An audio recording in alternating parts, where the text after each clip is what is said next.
Parce que dès le moment où quelque chose ne t'empêche pas de bien dormir ou de bien manger, ou ça va même te permettre de faire la part dans ton entourage. C'est pour ça que ça vient bouffer ton énergie. Pas comment les gens vont me voir par rapport au jugement, par rapport... Je m'en fous.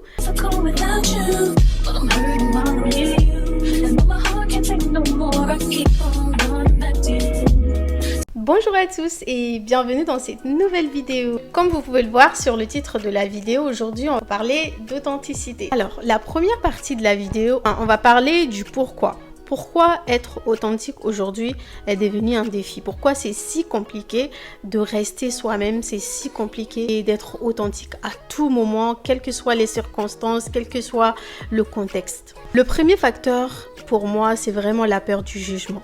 Et cette peur-là se construit depuis l'enfance. Depuis qu'on est innocent, grandit, on a toujours cette impression-là. On essaye de nous comparer soit à nos frères et sœurs, soit à nos cousins, soit les voisins, soit le fils de temps, la fille de temps. Et ça commence là. Il y a des comportements forcément qu'il faut adopter, c'est normal.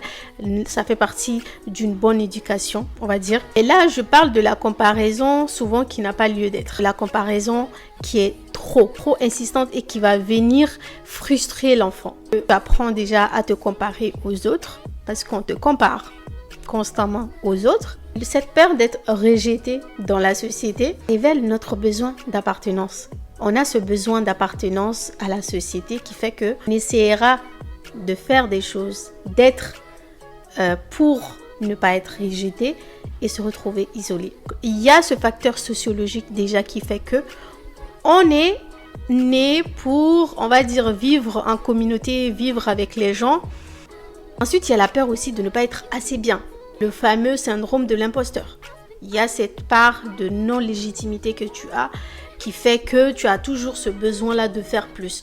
Et le besoin de faire plus, parfois, c'est ça qui va te faire tomber justement dans l'envie de correspondre à un standard. Tu adoptes des choses ou tu fais des choses qui ne sont pas en accord avec ta personne. Également, les conditionnements familiaux et culturels. La manière dont on nous a éduqués, nous construit, a fait qu'aujourd'hui, on trouve que tel ou tel comportement est mieux que l'autre. Il y a des comportements en nous qui sont influencés par notre éducation, par notre culture. Et parfois, on se retrouve à être entre deux. Est-ce que je dois suivre ce qu'on m'a toujours dit? Est-ce que je dois être ce qu'on m'a toujours dit, ce qu'on m'a toujours montré, qui peut avoir une part de vérité, bien évidemment? Ou est-ce que je décide d'accepter qui je suis et de rester fidèle à ça? Hormis le fait d'avoir des peurs qui sont humaines, naturelles, on vit dans une société qui privilégie, qui valorise un trait de caractère qui nous pousse souvent à justement venir masquer notre vraie identité, pousser à faire semblant. Les réseaux sociaux aujourd'hui qui ne facilitent pas les choses. On peut même pas parler de peur, du jugement ou du regard de l'autre sans parler des réseaux sociaux aujourd'hui. C'est tellement l'environnement par définition où on exprime de plus en plus ces peurs-là.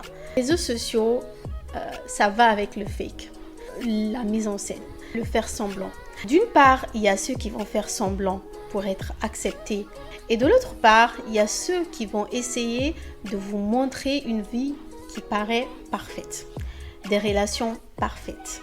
Une carrière réussite. Okay? Alors que très souvent, c'est pas le cas. Tous ces facteurs-là qui nous empêchent de rester authentiques, je vais essayer de les citer. Donc, il y a la peur du jugement, il y a le besoin d'appartenance qui va créer une peur d'être rejeté, par peur de se retrouver isolé de la société, la peur de ne pas être assez, les conditionnements familiaux et culturels. Avant de passer à la deuxième partie de la vidéo, je veux qu'on analyse ensemble ces peurs-là.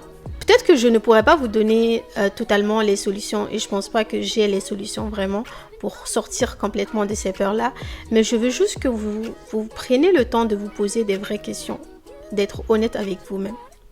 La peur du jugement que vous avez ou la peur du rejet que vous pouvez ressentir, d'où est-ce qu'elle vient réellement? Supposons que vous avez peur. Est-ce que vous avez peur par exemple que les gens vous trouvent bizarre? Est-ce que vous avez peur qu'on vous trouve inintéressant?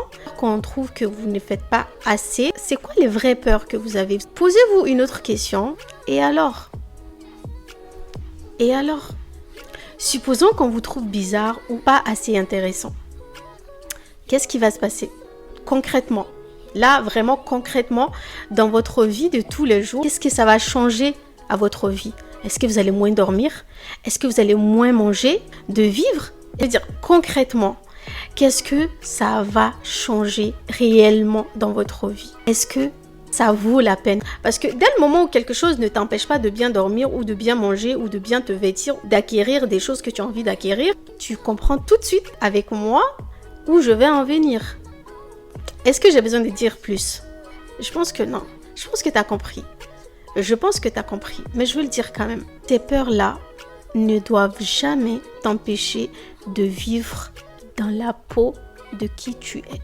On est né différents. On est tous différents dans cette vie. Ce que tu dois savoir aussi, c'est que quel que soit ce que tu es, ou ce que tu peux être, ou ce que tu représentes dans cette vie, on va toujours te juger.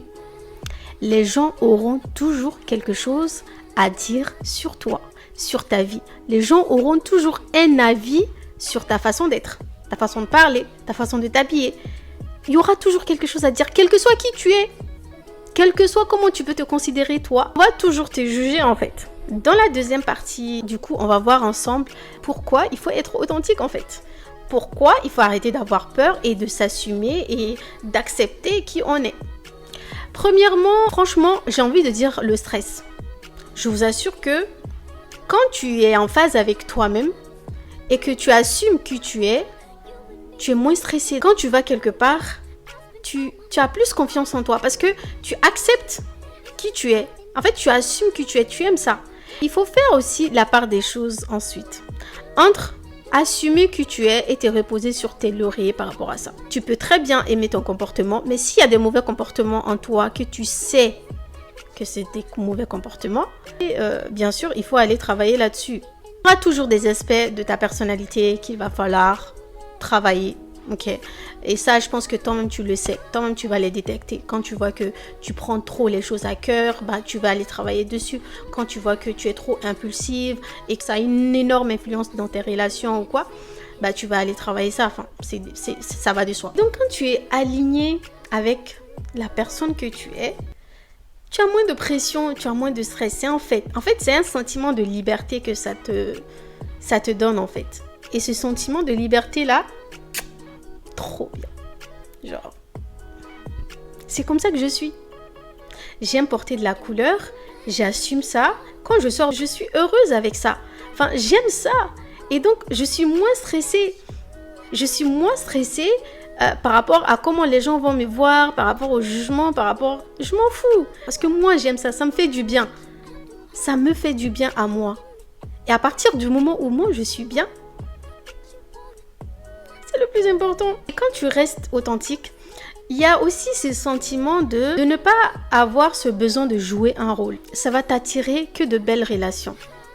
Et ça va même te permettre de faire la part dans ton entourage. Par exemple, toi, tu es aligné avec qui tu es, que tu assumes tes valeurs, tes convictions, toutes ces choses qui font de toi qui tu es. Quand tu es avec des gens, tu arrives toujours à détecter les personnes qui te donnent envie de jouer un rôle, qui font que tu te sens obligé de ne pas assumer qui tu es réellement à 100%. Du coup, ça te permet de savoir et de connaître les personnes qui sont en phase avec la personne que tu es et qui sont compatibles avec cette personne-là. C'est pour ça que parfois, quand tu es avec quelqu'un et que tu ressens ce petit gêne qui fait que tu te sens obligé de jouer un rôle, qui fait que... certains disent que ça bouffe ton énergie parce que tu fais semblant avec la personne. C'est pour ça que ça vient bouffer ton énergie, parce que tu te sens obligé d'être comme ça, braqué dans ta personne. Et donc, ce sentiment-là fait que justement, bah, tu n'es pas à l'aise avec la personne. Et ça te montre que cette personne, dont toi, de l'intérieur, n'est pas en phase avec cette personne. Et donc, tout de suite, tu sais que ce n'est pas une personne pour toi. Ça va t'attirer des personnes qui vont te faire rester dans cette authenticité-là et qui vont en fait te faire que du bien. Que du bien. Sans compter le fait que tu as plus d'estime pour toi. Tu acceptes qui tu es, tu sais qui tu es et donc tu aimes la personne que tu es parce que tu la connais et que tu es en phase avec elle. Tu vas toi-même te respecter parce que tu vois à quel point tu es aligné avec tes valeurs Et donc, ça va te pousser à avoir confiance en toi, à te respecter. Sans même faire attention, tu vas imposer le respect vers toi et le regard aussi vers toi. Parce que, je ne sais pas si vous avez remarqué, même quand tu es dans un lieu, généralement, il y aura toujours cette personne-là qui aura une aura beaucoup plus forte, qui va attirer sans faire attention. Généralement, tu vas trouver que c'est des personnes qui s'assument. Je te dis tout de suite, elle est authentique. Une personne authentique, ça plaît. Que tu le veux ou pas, en fait, tu vas plaire. Vous savez pourquoi tu vas plaire? Les personnes même à qui tu plais, c'est parce que ces personnes-là ressentent que tu as des vibrations uniques, en fait, qui sont en phase avec toi. Enfin bref. Parce que l'authenticité, elle est magnétique. Elle est magnétique, elle attire comme ça. Elle marque des esprits. Que ce soit dans la création de contenu, que ce soit dans le business, peu importe où les relations humaines, une personne authentique va tout de suite et toujours attirer. Elle attire par sa sincérité. Parce qu'on sent que tu es sincère avec toi-même. Cette sincérité-là, c'est joli, c'est doux, c'est beau, on adore en fait. On aime ça. On vit tellement dans un monde de paraître, d'apparence, un monde où tout le monde veut faire semblant. Quand on rencontre une personne authentique, on a envie de la prendre comme ça. Il y a quelque chose qui émane d'elle. Il y a une véracité en elle en fait. Elle est vraie. Et le monde dans lequel on est aujourd'hui, on a besoin de ça. En fait, il y a trop de fake, il y a trop de... On veut du vrai. Un autre avantage, c'est qu'on va ressentir de moins en moins de regrets dans notre vie. Beaucoup de personnes vont regretter un jour de ne pas avoir osé affirmer leur personnalité. De ne pas avoir osé rester qui ils sont réellement. Imagine, tu passes combien d'années de vie, tu es là et tu commences à regretter. Tu commences à te dire, si seulement j'avais assumé qui je suis, j'aurais vécu peut-être autrement, mais je serais sincère dans ma vie. Quand tu restes toi-même, généralement, tu ne regrettes pas. Si tu regrettes, c'est que quelque part, tu as voulu faire semblant. Quelque part, tu n'étais pas... Quand tu vis de manière authentique, tu vis en acceptant la différence que Dieu a mis en toi. Seulement, tu es plus enclin à vivre une vie épanouie, plus heureuse. J'ai envie d'ajouter un dernier point, parce que quand je parlais, je me suis rendu compte que peut-être qu'il y a des gens qui ne savent pas comment avoir cette identité-là, comment être authentique. Peut-être, parce que pour moi, je me dis, bon, être authentique, ça paraît plutôt simple. Enfin, c'est juste, tu restes qui tu es. Mais je pense que ça va au-delà de ça. Il faut avoir une identité. Il faut avoir la connaissance de soi. Parce que si tu ne te connais pas, je ne sais pas comment tu vas t'accepter ou encore moins t'aimer.